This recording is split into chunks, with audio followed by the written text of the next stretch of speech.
তৃণমূল নেতা ও তৃণমূল কর্মীকে বেধড়ক মারধর বিজেপি কর্মী সমর্থকের যে ছবি আপনারা দেখতে পাচ্ছেন, ভাইরাল ভিডিও ছড়ানোর অভিযোগে তৃণমূল নেতা দিলীপ মল্লিকের বিরুদ্ধে একটি বাড়িতে ছিলেন তৃণমূল নেতা দিলীপ মল্লিক ও সন্দেশখালীর বিধায়ক সুকুমার মাহাতো। বাড়ি থেকে বার করে সেই তৃণমূল কর্মীকে লাঠি চড় ঘুষি বিজেপি কর্মী সমর্থকদের।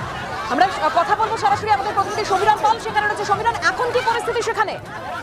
দেবস্মিতা, এখন পরিস্থিতি যথেষ্ট থমথমে। থানা থেকে ঢিলছোড়া দূরত্বে শাসক দলের নেতারা বিজেপির মহিলা কর্মীদের হাতে আক্রান্ত। তৃণমূল নেতা দিলীপ মল্লিক, তাকে পুলিশের সামনে লাঠি দিয়ে মারা হয়েছে।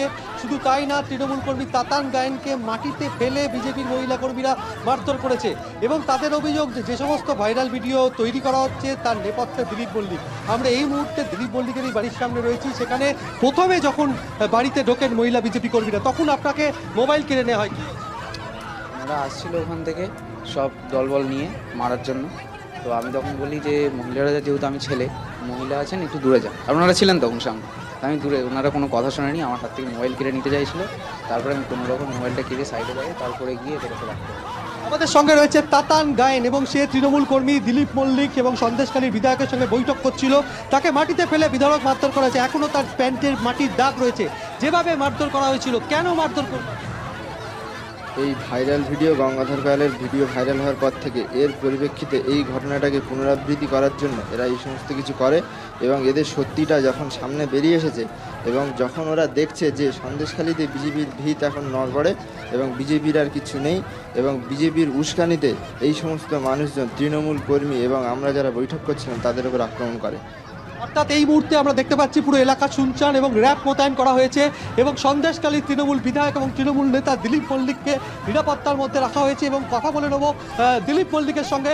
দিলীপ বাবু, আপনাকে পুলিশের সামনে মারধর করা হলো, আপনি ভাইরাল ভিডিও তৈরি করছেন, এই অভিযোগটা যারা করছে ওটা তাদের সংস্কৃতি, বিজেপির সংস্কৃতি। কারণ যে ভাইরাল ভিডিও হয়েছে সেই ভাইরাল ভিডিওতে কথা বলছে বিজেপির মণ্ডল সভাপতি এবং এই টাকা দিয়ে যে কথাটা বলছে, এই টাকা দেওয়ার সংস্কৃতি ওদের, এই সংস্কৃতি তৃণমূল কংগ্রেসের না।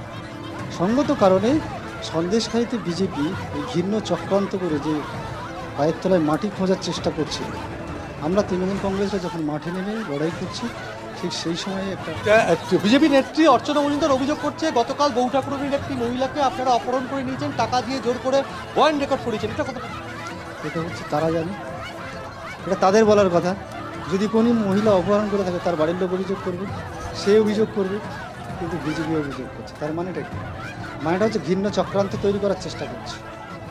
এই ঘৃণ্য চক্রান্ত দেখি আমরা যেখানে মিটিং করছি, বাড়িতে ছোটো ছোটো বৈঠক করছি, সেই বৈঠকগুলোর উপরেও আক্রমণ করছে। সেটা আপনারা দেখলেন, এমএলএ সাহেব ছিলেন চলাকালীন আক্রমণ, আপনারা তো বৈঠক করছিলেন, সেই সময় হামলা। বলা হচ্ছে যে ভাইরাল ভিডিও তৈরির নেপথ্যে আপনারা রয়েছেন, কি দেখুন, ভিডিও বানিয়েছে গঙ্গাধর কায়াল, তাকে প্রশ্ন করতে পারছে না যে ভিডিওটা সত্য কি মিথ্যা। সে তো বিজেপি মণ্ডল সভাপতি, তাদের দলের লোক, তাকে রাস্তায় নিয়ে আসতে পারছে না কেন? এখানে যারা এসেছিলো তারা বিভিন্ন অঞ্চল থেকে এসেছিলো, রেখাপাত্র এসেছিলো, সে উস্কানি দিয়েছে। উস্কানি দেওয়ার পরে মানুষ দিলীপ মল্লিককে খুঁজছিল, যারা দিলীপ মল্লিককে খুঁজতে এসেছিল তারা দিলীপ মল্লিককে চেনে না, তারা ওদের দিলীপ মল্লিক পাশে দাঁড়িয়ে। পুলিশের সামনে দিলীপ মল্লিক আক্রান্ত হলো, পুলিশের ভূমিকা নিয়ে কি?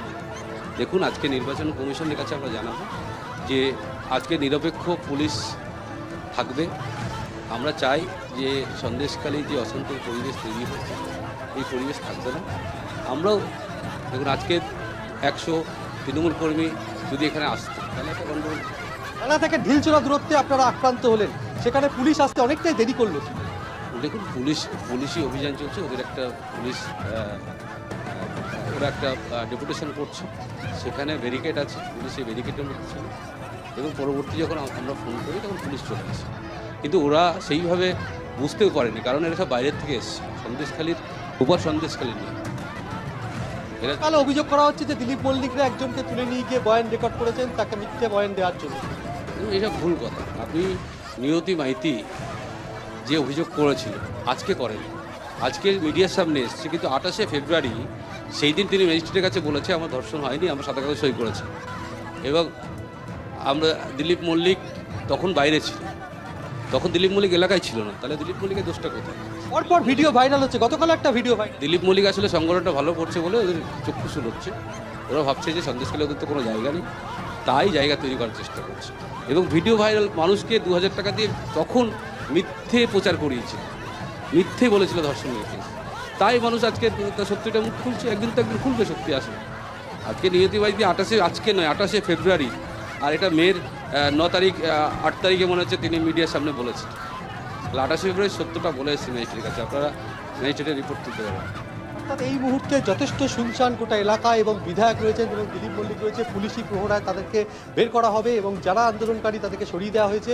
রীতিমতো লাঠি, বাঁশ এবং গাছের ডাল নিয়ে এসেছিলেন মহিলারা এবং তাদের একটাই অভিযোগ ছিল যে এই তৃণমূল নেতারা সমস্ত ভিডিও ভাইরাল করছেন এবং চক্রান্ত করছেন বিজেপির বিরুদ্ধে, যেহেতু রেখা পাত্র এখানকার প্রার্থী হয়েছে। একেবারে সেই ছবি আমরা দেখতে পাচ্ছি, একদম পুলিশ মোতায়েন রয়েছে সেখানে, প্রচুর পুলিশ মোতায়েন রয়েছে। তৃণমূল বিধায়ক সুকুমার মাহাতো রয়েছেন, দিলীপ মল্লিক তিনিও সেখানে রয়েছেন, কিন্তু থানা থেকে ঢিলছোড়া দূরত্বে এই উত্তপ্ত পরিস্থিতি।